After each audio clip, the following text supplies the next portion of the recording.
Thank you Pak, udah datang ke podcast gua nih Pak. Sama-sama. Ini kalau di dunia ojek nih dia senior nih. Jadi kita mau ngobrolin nih, kita mau sharing ke teman-teman WHV yang mau datang. Semoga informasi kita, sharing pengalaman kita nih bisa ngebantu lah buat teman-teman WHV yang baru datang, bingung mau cari kerja apa gitu.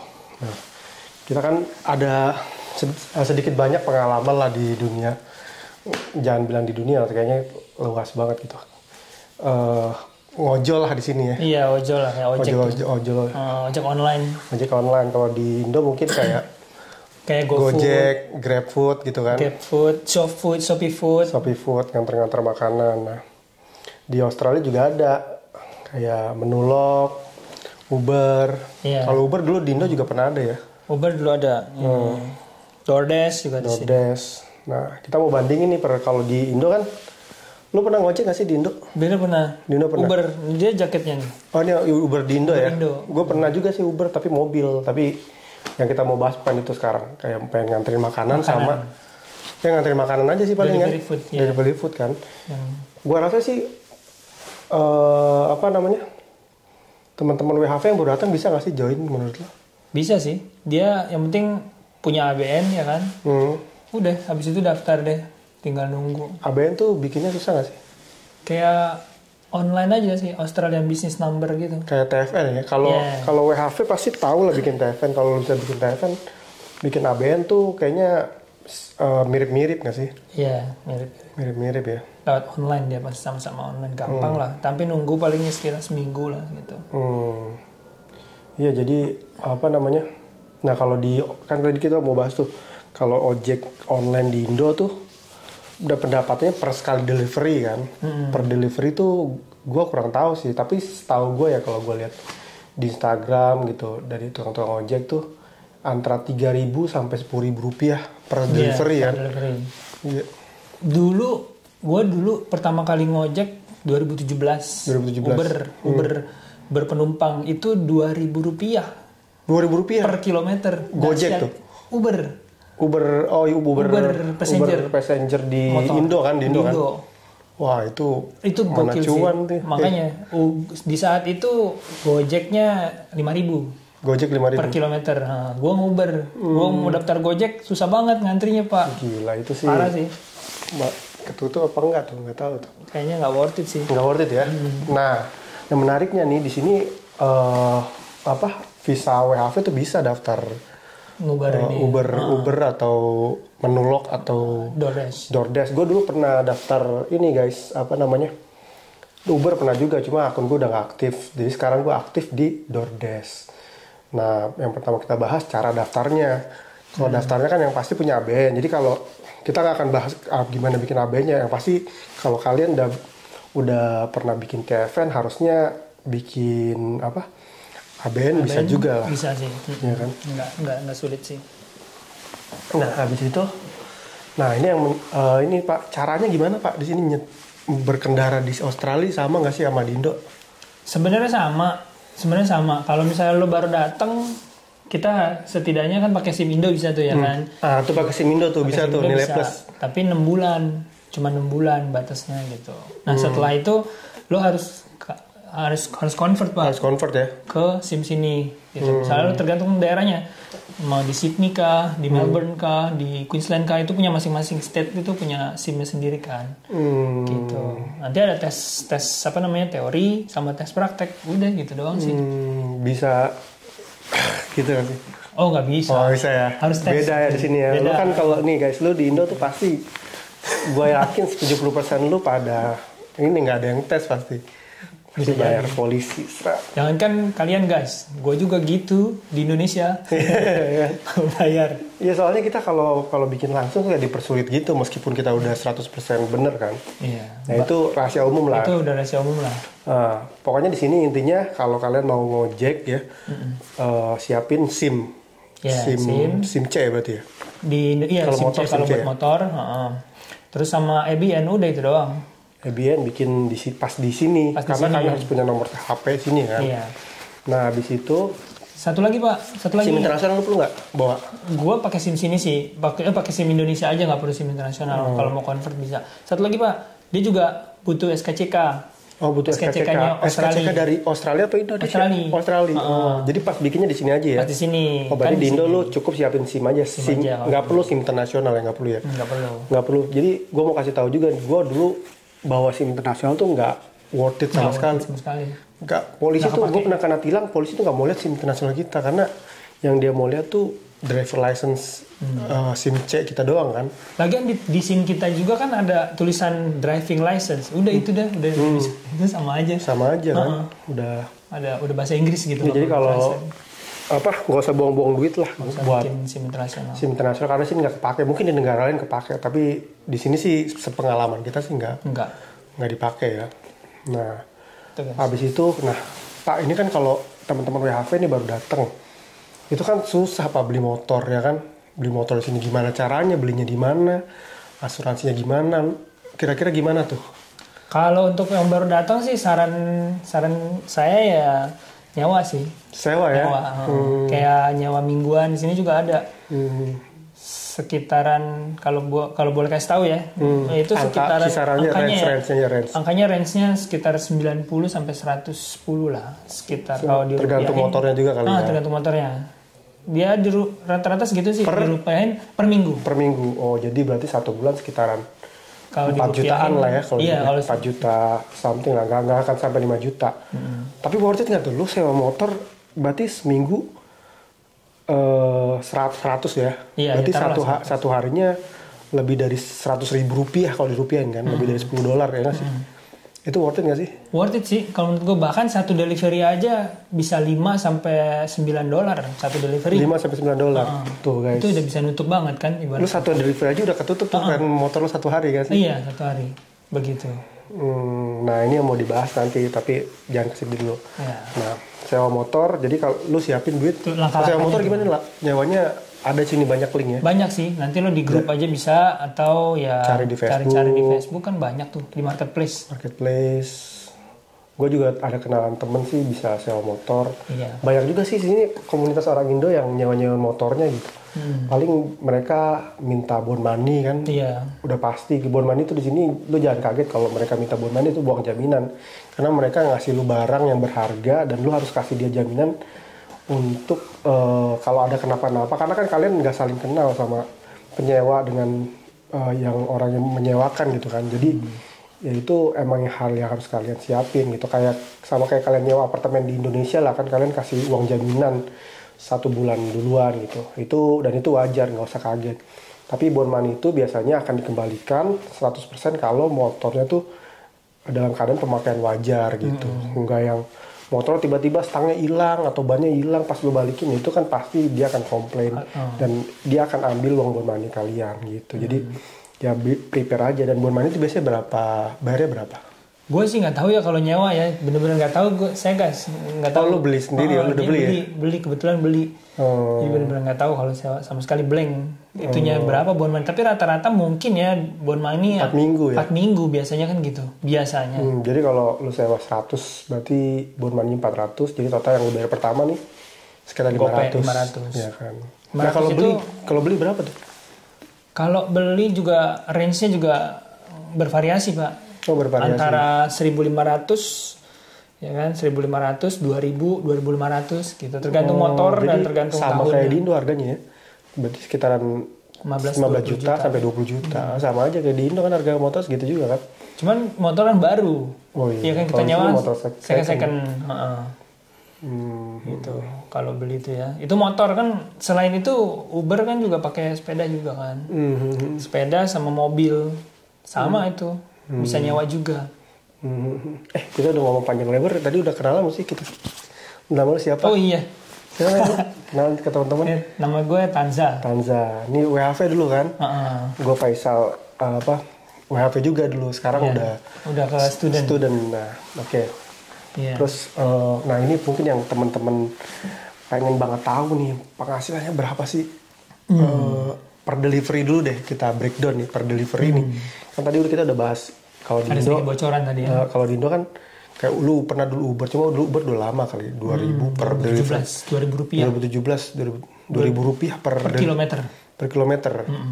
Berarti kalau misalnya delivery mungkin sekitaran 4 sampai 7 kilometer mungkin 10.000 lah per delivery kan. Untuk kedua ya sekitar gitulah 10.000 rupiah ya kan. Nah kalau di Australia berapa nih biasanya kalau lu per delivery nih? Paling kecil ya, paling kecil. Iya, ini seru nih emang sih. Kalau tergantung ini juga ya, apa namanya, dia paling kecil lah ya. Jadi paling kecil. Ini lu pernah apes banget nih, gue dapet segini doang nih satu delivery. Kurang lebih lah, ternyata $5 sih. $5. Itu lagi apes tuh ya? Iya, $5. Kecuali kalau lu dapat 2 delivery Pak, misalnya per satu delivery $5, terus tiba-tiba kita lagi di restoran dapat lagi nih muncul, itu tambahnya minimal $4. Tambahannya minimal. Berarti $9 2 delivery ya. Iya. Berarti $4,5. Kalau di rupiah itu berarti sekitar 45.000 atau 50.000 kan dolar sekarang naik ya. 50.000 per delivery. Itu paling kecil tuh 50.000 sekali delivery. Dan itu berapa kilometer biasanya?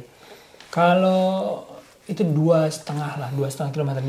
Jadi per kilometer itu $2. Per kilometer $2. Jadi 2,5 kilometer dikali 2 kan $5. Kurang lebih segitu. Nah itu kalian bisa nilai sendiri lah worth it apa enggak ya.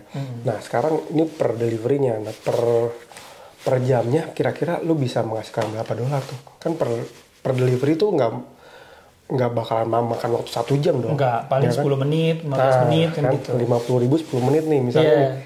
10-15 menit. Kita hitung aja. Misalnya dari 4 trip berarti kan 5 kali 4 $20 sejam. Gitu. Itu kalau cuaca normal guys, tapi kalau cuaca hujan itu bisa dapat jackpot lagi. Gila itu apa namanya, ada bonusnya. Bonusnya, jadi kita nggak tahu karena kan banyak juga kan yang nggak nguber ya kan, maksudnya orang-orang yang malas kan keluar lagi hujan pas nguber ya. Jadi kita dapat jackpot tuh. Nah kalau Bro Tanza ini dia mau cuaca kayak gimana sikat. Mau dingin mau. Nah kita prepare guys, kita prepare sepatu boots yang apa namanya anti air. Kita prepare jas hujan, celana hujan. Kalau bisa bawa dari Indo aja guys jas hujannya. Nah tuh jas hujan di Indo paling 150.000 yang itu udah bagus banget itu 150.000. Terus ada apa tuh yang buat sepatunya juga kan? Iya, sepatu di Indonesia aja beli gitu. Tapi di sini juga ada sih, teman agak mahal ya, kayak yang bagus punya tuh yang karet semuanya. Jangan yang besi, kalau ada besinya berat. Yang karet aja semuanya, dia hanya untuk apa namanya anti air gitu. Itu paling berapa gitu. Di sini mah mahal, agak mahal, bisa 400.000 500.000 sepatu. 450.000 ya. Iya benar. Jadi lu bawa dari Indo aja. Kalau perlu helm aja kalau lu ya nggak sih? Motor helm nggak perlu ya? Nggak sih kalau menurut gue nggak. Pas lu nyewa pasti dikasih helm. Pasti nanti dapat sih di sini kalau helm nggak sih. Jas hujan sih penting guys. Menurut gua karena kan daripada lo beli di sini gitu. Di awal-awal. Pokoknya ya balik lagi ke awal tadi, sorry. Kayaknya ada yang kurang. Habis daftar ABN segala macam, langsung daftar Uber tuh udah bisa ya? Bisa langsung. Langsung bisa tuh langsung ya? Paling bisa. Proses kayak 1 minggu. Nah iya, Ubernya ada prosesnya. Biasanya ke sama admin mungkin 1 minggu gitu, 3 hari sampai 1 minggu. Tapi masih bisa nggak sih daftar Uber di Sydney? Kemarin sempet ditutup. Kemarin waktu itu sepeda sama motor ditutup, dia hanya buka Uber driver, bukan Uber delivery mobil. Tapi sekarang dengar-dengar ada lagi buka lagi, jadi ya untung-untungan aja lah, kita nggak tahu. Tapi ya kalaupun ditutup nih Uber bisa menulok, iya. Atau DoorDash atau Foodpanda masih ada. Hungry Panda masih ada. Hungry Panda. Cuma gampang lah itu untuk daftar-daftar, yang penting udah siap dokumennya, SIM-nya segala macam. Nah terus tadi kita balik lagi ke yang per jamnya tuh. Nah biasanya lu per hari berapa nih Pak? Nah tergantung ya. Kadang-kadang kan gue kan ini apa namanya kayak second job gitu ya. Karena namanya second job paling cuma 5 jam gitu kan. 6 jam atau 4 jam. Ya kali aja misalnya per jamnya dapatnya $20 atau $25 ya tinggal dikali 4 atau tinggal dikali 5 gitu. Berarti dapat 100 lah. Ya, 100 lah paling minimal second job. Second job. Jadi Bro Tanza ini juga kerja juga di tempat lain. Kerja jadi juga. Uber ini buat sampingan doang, buat cari-cari, buat uang rent, buat makan, buat kirim ya. Biar gaji dia tuh awet. Utuh gitu guys. Kalaupun lu mau jadi itu second job, kalau jadi first job udah pasti lu ngambil jam lebih panjang dan mungkin bisa dapat 200, 300 nggak sih? 300 mungkin nggak dapat 300. Kalau second job, mungkin banget. First job. Sorry. Kalau first job mungkin banget. Mungkin banget ya. Apalagi kan dia kan jamnya panjang kan. Bisa misalnya taruhlah lu kalian kerja tuh 9 atau 10 jam. Nah, tinggal dikali 2 aja, ya kan? 9 kali 20 berapa? 180. Jadi kan paling nggak 200 lo kantongin gitu sehari minimal. Bensinnya udah pasti ketutup ya kalau motor. Bensin kalau motor murah banget. Bensin itu sekitar 70.000 lah kalau dirupiahin $7 lah. $7 satu kali ngisi, satu tangki itu bisa mendapatkan $300 atau $400. Wah, itu gila sih. Itu dahsyat sih. Gila, itu berapa persennya? Cuma 3%-nya doang ya dari yang lo kayak gitu. Keluarin kan? Ibarat kata lo keluarin 70.000 lo bisa dapat 3 juta. Wah, gila sih. Worth it sih. Di Indonesia kan enggak, lo keluarin 70.000 dapetnya paling 300.000 kan gitu ya. Bener. 250.000 karena di sana macetnya. Orang mobil aja kadang dapat tarif 20.000. Mobil penumpang, Grab iya, di Indonesia kan. Dahsyat sih emang itu orangnya belum ngejemputnya, parkirnya, kayak nggak worth it gitu lah ya. Belum maintenance-nya gimana? Maintenance-nya segala macam. Kalau soal rent segala macam udah kita bahas di video lain lah. Intinya ya di sini gaji gede tapi ya pengeluaran juga gede juga. Cuma kalau lu bisa manage, bisa sesuaiin ya ada lah pasti yang bisa lu simpen gitu. Nah 3 juta kalau misalnya Bro Tanza ini kan dia sampingan nih dapat $100 per hari. Kalau lu pengen dapat 200 per hari mungkin lu full time ya kan 2 juta sehari. Terus kalau lu mau kerja 5 hari seminggu atau 6 hari lah seminggu lu 1 hari libur pasti bisa dapat 1.200. Iya itu minimal. 12 juta, 12-13 juta berarti kan kalau dirupiahin 13 juta per bulan. Worth it banget sih. Bisa nggak sih bikin 1.200 seminggu? Bisa banget sih. Banget ya? Bisa banget. Bener, bisa banget. Ada tips nggak jam berapa keluarnya gitu? Oh kalau tips sih nggak terlalu ini ya, nggak terlalu lo harus keluar jam segitu. Lo bisa keluar pagi, lo bisa keluar siang, sore. Tapi kalau gua sih lebih cenderung ke menjelang dinner ya. Kalau gua nggak tahu. Ya? Karena kalau motor ini kayak gimana ya, ada aturan-aturan, ada yang namanya kayak parkirnya itu agak susah gitu kalau misalnya terus ada polisi atau ada school zone kalau jam-jam siang atau sore gitu nah kan. itu harus tahu juga aturan di sini tuh school zone itu adalah jam di mana kecepatan itu dibatasi maksimal 40 km per jam. Nah itu dari jam 9 pagi sampai jam 12 siang. Dari jam 8 sampai setengah 10 kalau nggak salah. 8. Terus 8, ada dua. Terus yang sorenya jam pulang sekolah jam 2 setengah 3 sampai jam 4. Nah, itu harus tahu tuh lo wilayahnya di mana di jam segitu tuh kecepatan cuma boleh 40. Hati-hati. Makanya bakalan banyak macet di jam-jam segitu. Nah itu harus benar-benar dipelajarin. Jangan sampai gara-gara kita nggak tahu kena tilang gede. Itu ketilangnya kan sekitar 4 jutaan sih, $400. $400 sampai 4,5. Lalu ngedordes 2 hari buat bayar tilang doang kan, sayang banget. Iya.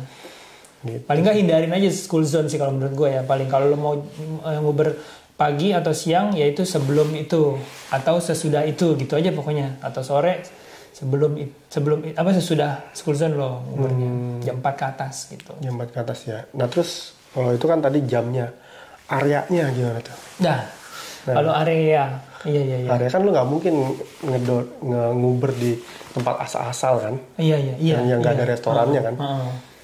Iya, kalau area yang gue biasa sih daerah-daerah cities. Ya tergantung ya, kalau gue di Sydney ya. Kalau di Sydney ya sebelum City tuh, kayak sebelum City tuh ada macam-macam ya, ada Mascot, ada Marrickville, ada Newtown, ada apa lagi, Sydenham, ada ya kayak gitulah area-area situ gue, Zetland, terus Green Square, area situ ya susah juga. Tapi biasanya kita di aplikasi dibantu juga kan, nih dia kasih tahu nih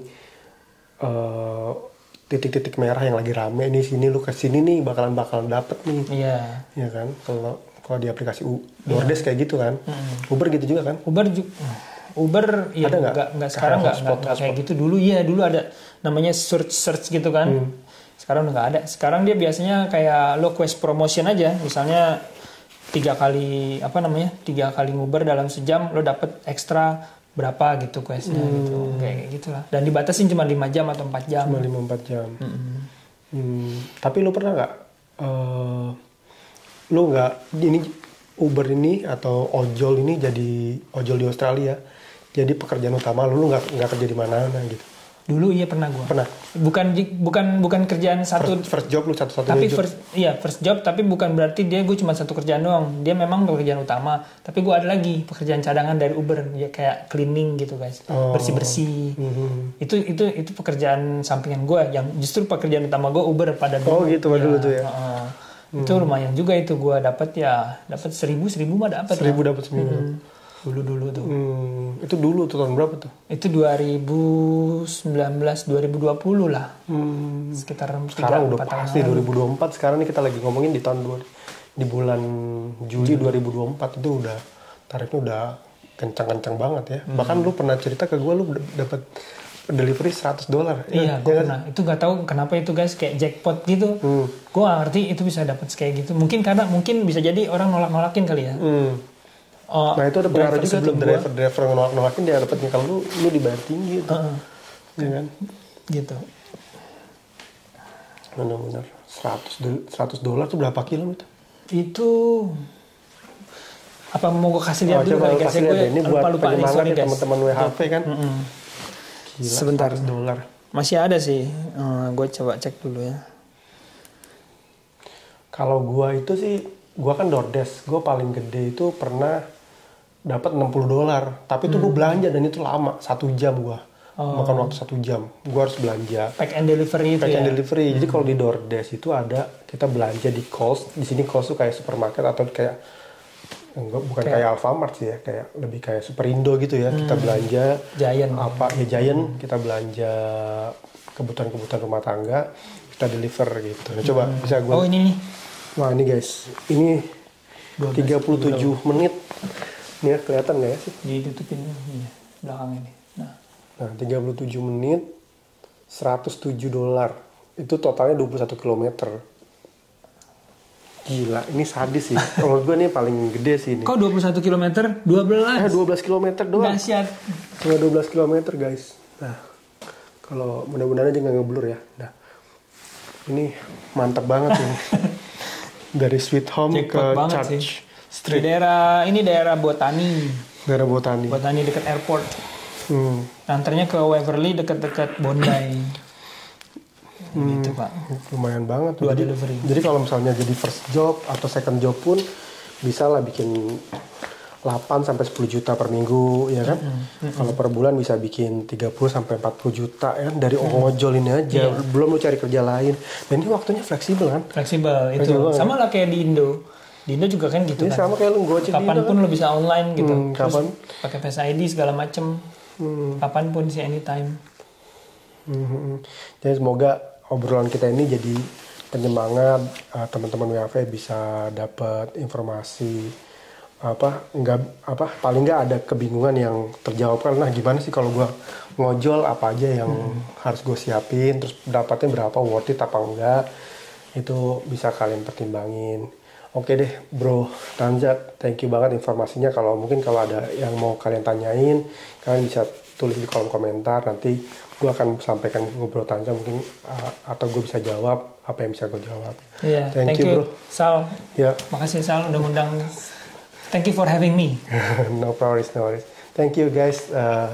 Thank you for watching. Bye. Bye bye.